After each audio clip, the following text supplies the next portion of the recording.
my name is Nia Jetter. My own car, not that I use the downtown area. Yeah. So, But whenever Waymo's driving, I get to push the button. I'm going to ask you a combo question. So I was going to ask you, what is your relationship with technology? Even though I already know. Tell me a little bit more about your relationship with technology.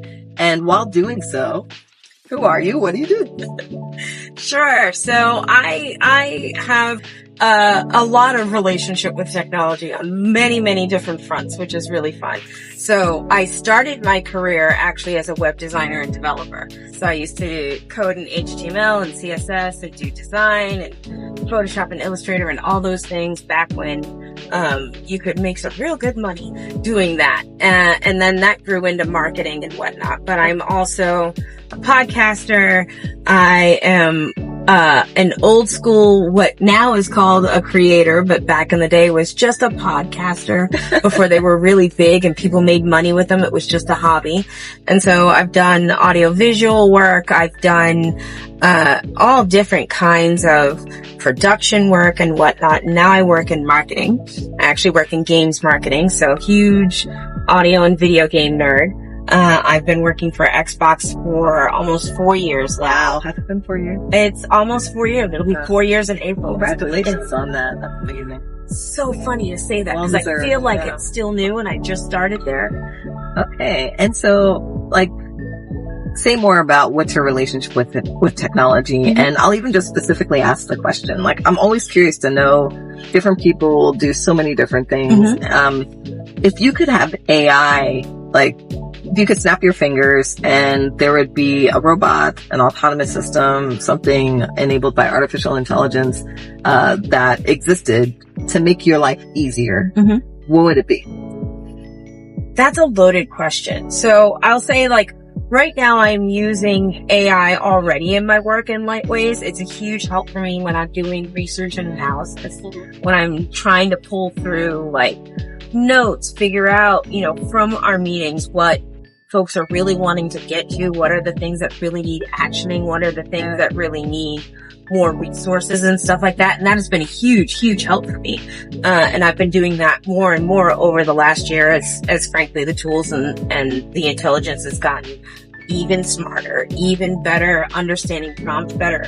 And so that's really great for me because it frees me up to be the more creative piece of the engine than the tactical piece of the engine. And I think, like anything, a good tool in the hands of somebody who really knows how to use it is just so impactful. But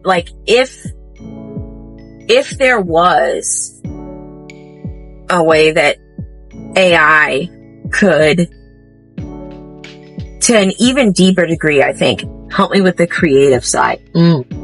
Interesting.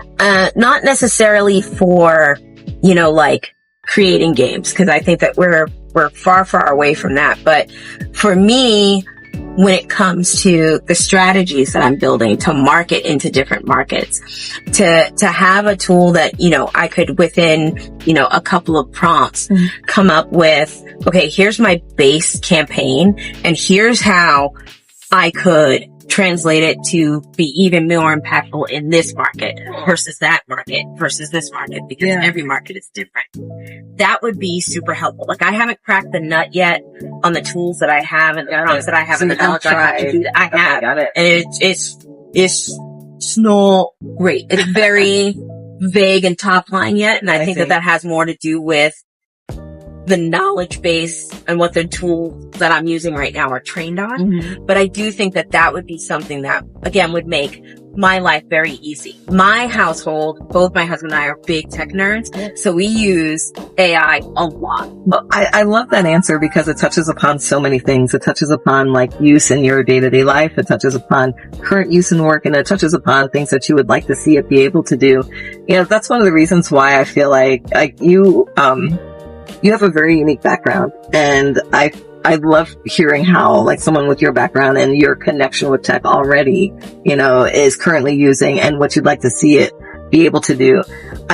One of the reasons why I'm really passionate about doing this and about just trying to make AI accessible for all is because I feel like when, like, there's certain segments of the population that don't interact with AI, like, in a large way. There's certain segments of the population that interact with AI on a large scale. And I'm really curious to see, like, what we come up with, like, what people come up with that they want AI to be able to do, robotics, autonomous systems to be able to do, like, as AI becomes more accessible.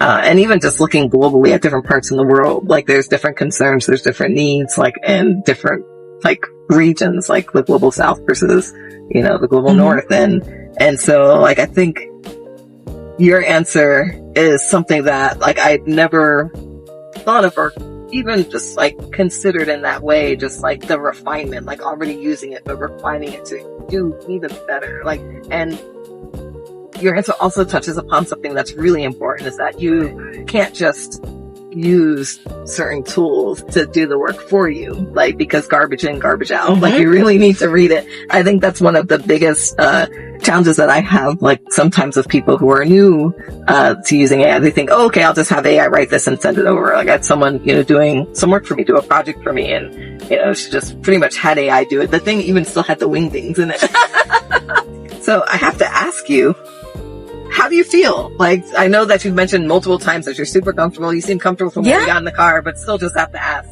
Super comfortable. Like, this is great. I just thank you for the opportunity, because in all honesty, even though I knew Waymo was available in this area, I was so focused on what I was doing for my work this week. It never even factored me, like, I should try a Waymo ride for one of these rides that I have to go on, you know? And, like, this has been fantastic. Again, just so surprising, and also at the same time not surprising, of how simple the process was, from, you know, ordering the ride, figuring out where it was going to pick us up, jumping in the car, getting started, and, like, again, being able to totally focus on this conversation. And every once in a while just pick up and be like, oh yeah, we're navigating around that car that's stalled out over there. Like, no problem. Cool. You know, Yep, it's LA just is LA. So LA definitely is so LA, but it is really, really,